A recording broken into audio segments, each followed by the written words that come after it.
Május 22 péntek, ideje, hogy a rimámodat megkörnyék. Kezd megtörték a csendet ezekkel, egyenlően egyestre fegyverkezem fel. Ne erezd el, mert benne a házban a legkegyetlenebb MC-k levadásznak. Érzed, már jó kis rap buliba kéne megint menni, ahol mondjuk felép Kulcs, HRK, Herring, Frankie. Meg legyen grafis, de még nem elég ennyi. Hajnalig fog tartani, és itt fogsz felébredni.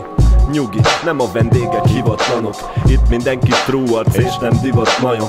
Slang, mulattó aztékok, bla bla, habal a space cake, a labor a fanka. Labor a fanka.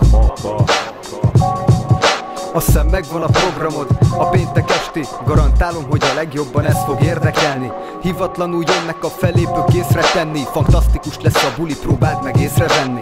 Lesz hotdog ketchuppal, meg dobozos csapolt sör, blabla, faktor. A dob háttet spanolt föl, mulató aztékok, open mic reggelig. És ha maradt visti, tegnapról megvan a reggeli.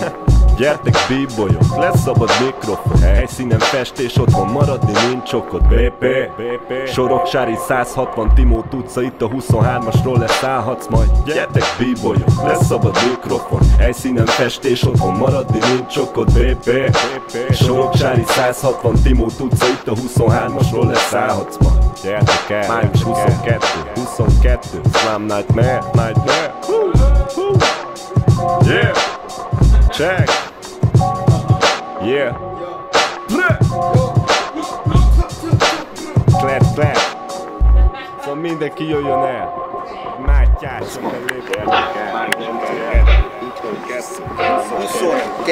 május 22. 22. A parkja egyenlően egyestre fegyverkezem fel. Ennyi elég. Soroksári 160, Timót utca, itt a 23-asról leszállhatsz ma.